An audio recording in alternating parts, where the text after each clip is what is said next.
right, we're live. Welcome to the sermon you're not getting this week. Today we're looking at Hebrews chapter 13, verses 1 through 8 and 15 through 16. Let mutual affection continue. Do not neglect to show hospitality to strangers, for by doing that some have entertained angels without knowing it. Remember those who are in prison, as though you were in prison with them. Those who are being tortured, as though you yourselves were being tortured. Let marriage be held in honor by all, and let the marriage bed be kept undefiled, for God will judge the sexually immoral and adulterers. Keep your lives free from the love of money, and be content with what you have. For he himself has said, I will never leave you or forsake you. So we can say with confidence, the Lord is my helper. I will not be afraid. What can anyone do to me? Remember your leaders, those who spoke the word of God to you. Consider the outcome of their way of life and imitate their faith. Jesus Christ is the same yesterday and today and forever. Through him, then, let us continually offer a sacrifice of praise to God, that is, the fruit of lips that confess his name. Do not neglect to do good and to share what you have, for such sacrifices are pleasing to God. Here ends our reading. Years ago, back when my younger brother John was in high school, he went to a theological camp for youth that was put on by the LCMS, the Lutheran Church Missouri Synod. While he was there, he got into a lot of arguments, theological debates with people, both the pastors and the staff and the other people at this camp, because he was the only ELCA kid there, and the rest of them were LCMS kids.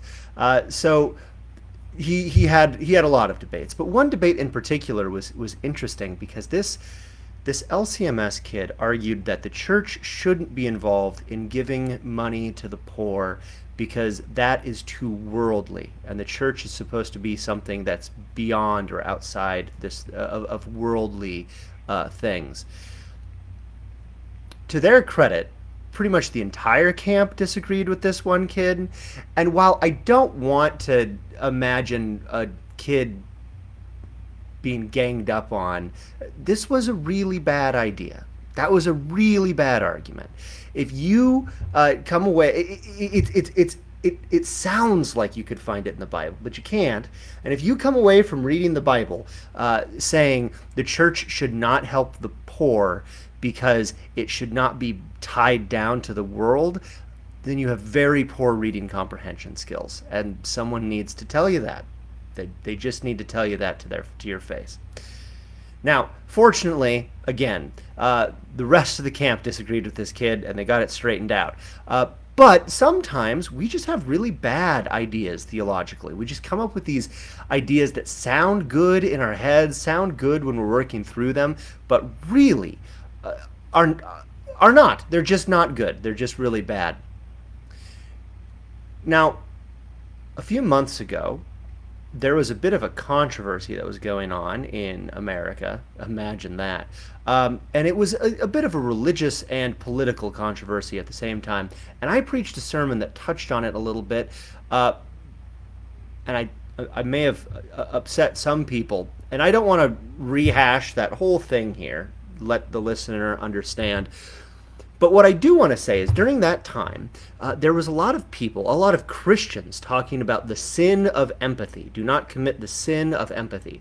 To clarify, empathy is feeling with someone else. It's when they're going through a hard time, it's walking through that hard time with them, being present with them, feeling with them. So don't commit the sin of empathy. I want to say, there is no such thing. Biblically speaking, there's no such thing. They made that up. And I don't want to be so rude to these people, but I feel similarly to people condemning the sin of empathy as I do to that kid who said the church should not help the poor because that would be tying it down to the world.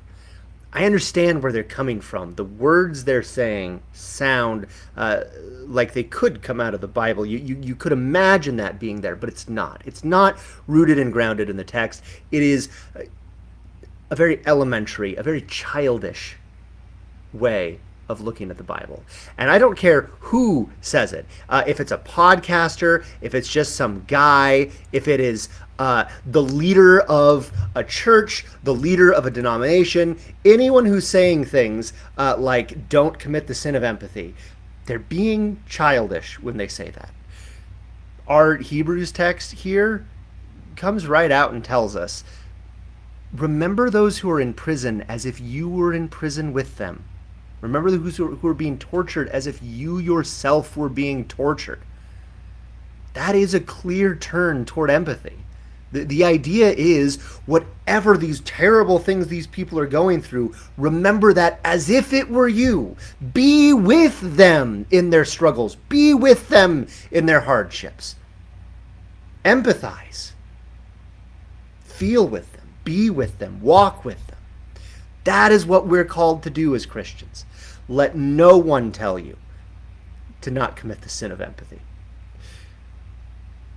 But I think this idea of remembering is really important, especially for us nowadays in our fast-paced world, because if we're being honest, the reality of our world today is sometimes things get out of hand. There's so much to look at, so much to do, so much to think about, that sometimes you just can't remember what you're supposed to be focusing on, right? We might hear a news story about some horrible bombing that happened in Ukraine.